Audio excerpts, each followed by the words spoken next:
साहिबा अपना एक्टिंग से ऑल्सो एक्टिंग से छोड़ के आप एंकरिंग में चली गई और उसके बाद 15 साल जिंदगी के आपने एंकरिंग में गुजार दिए। एक आधी दफा इत्तेफाक भी हुआ मेरा आपसे, आपके साथ एक प्रोजेक्ट हमने किया इकट्ठे और मैं ये सोच रहा था कि आप इसको जारी और सारी रखेंगी एक्टिंग को, but you didn't. Why, what was the reason? पहले जो प्रोजेक्ट हिट हुआ तो उसके फौरन बाद शादी हो गई, तो शादी के बाद आपको मालूम है फिर आपको पहली तरजीह होती है अपने सेटलमेंट और उन तमाम चीज़ों में। तो जो ऑफर्स थी फौरी तौर पे एक मेगा प्रोजेक्ट के हिट होने के बाद वो मैंने नहीं अवेल की फॉर द सेक ऑफ कि मेरा घर जो है वो डिस्टर्ब ना हो। देन अगेन मैं पढ़ रही थी कराची में, मैंने बहुत काम किया, फिर मुझे ब्रेक्स लेने पड़े क्योंकि बच्चे, फिर बच्चों को लुक आफ्टर करना। सूट यही किया कि एक स्टेशन प्रोग्राम जिसमें कि उस शहर से बाहर ना जाना पड़े और कोई ऐसी आसानी पैदा हो जाए काम में कि सुबह 9 to 12 किया और उसके बाद you are whole day with the kids. हाँ, ख्वातीन को एक्नॉलेज नहीं किया जाता मगर औरतों को इस तरह की एडजस्टमेंट करनी पड़ती है अपने करियर्स में, भले वो जिंदगी के किसी करियर में हो। उन्हें बच्चों को और फैमिली को अपने करियर के साथ एडजस्ट करने में बाज़-औक़ात करियर की, बाज़-औक़ात फैमिली की, बहुत सारी चीज़ों में कुर्बानियाँ देनी पड़ती हैं हकीकी जिंदगी में। हाँ, हकीकी जिंदगी में। हाँ। 15 साल एक अदारे को दे दिए, क्या वफा की उस अदारे ने आपके साथ? मुश्किल सवाल है जो इसका जवाब जो है वो देना उससे भी ज्यादा मुश्किल है। आई थिंक दुनिया आपकी सबसे बड़ी गलती होती है जब आप एक्सपेक्ट करते हैं कि if you are doing good तो दूसरा बंदा भी आपके साथ अच्छा करेगा क्योंकि उसे अच्छा करना चाहिए। सो आप समझते हैं फराह साहिबा कि यहाँ ईमानदारी से किसी के साथ जुड़ने में कोई फायदा नहीं है? प्रोफेशनली मेरा नहीं ख्याल कि आपको ट्रस्ट सही लोगों पे करना चाहिए। तो आप समझती हैं कि 15 साल गलत लोगों पे ट्रस्ट किया आपने? मैं जितना आपने सफर ये नहीं किया, कह सकती। नहीं आप क्यों अभी आप उसी में चैनल नहीं तो अगर आपको आपकी मेहनत का फल ना मिले या आपकी मेहनत का पूरा पूरा मुआवजा ना मिले तो फिर उस मोहब्बत और उस प्यार और उस इज्जत को फूकना है। सही कह रहे हैं आप। लेकिन यहाँ पर एक बहुत बड़ा अलमिया ये भी है, अभी जैसे बात कर रहे थे, अलमिया ये है बिकॉज मैं की माफी चाहता हूँ, ये सिर्फ आप सफरर नहीं है, हम में से इनके साथ भी हाथ हुआ है, मेरे साथ भी हुआ होगा डेफिनेटली, या हुआ है, उधर भी है, उधर भी है, हम सब फिक्रा दुरुस्त फरमा लीजिएगा। हुआ है नहीं, हो रहा है और मुसलसल और लेकिन कसूर करने वाले के साथ साथ सहने वालों का भी है।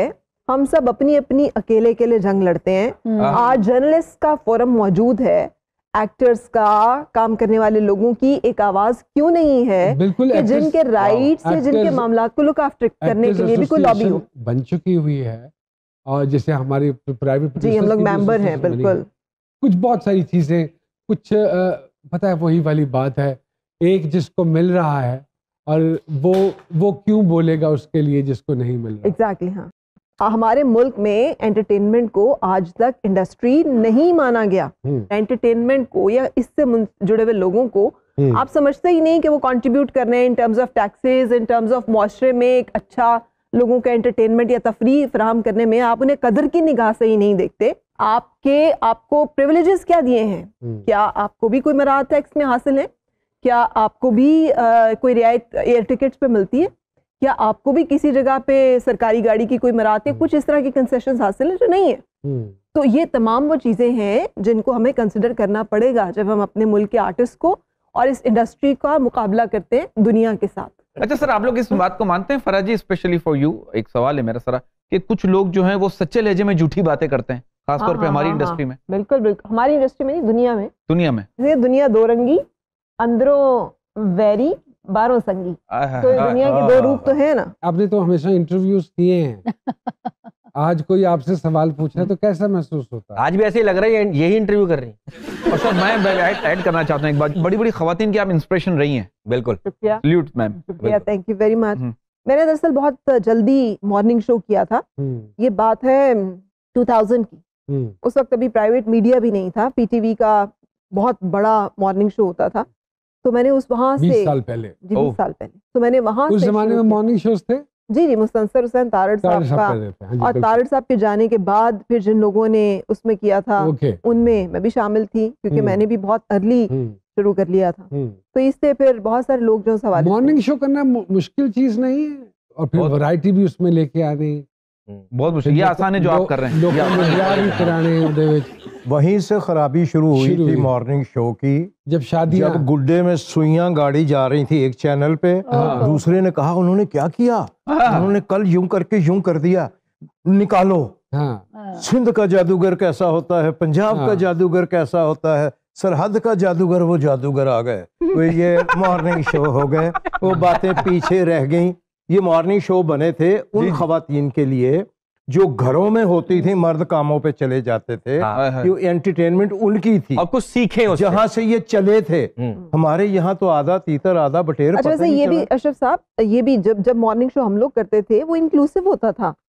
उसमें हम तखसीस नहीं करते थे कि इसको सिर्फ औरत देखेगी, मर्द जो है वो इस वक्त टीवी बंद करके निकल जाए, तो वो मॉर्निंग शो होता था। ये जब से हमने तखसीस करना शुरू की ना कि ये खवातीन, और खवातीन में भी ये 27 साल से कम उम्र की खातून, वो भी एक ऐसी खातून जो कि घर में बैठी हुई है और जिसका जिंदगी में कोई और एम एम्बिशन नहीं है सिवाय हसरतों के एंड इन चीज़ों के।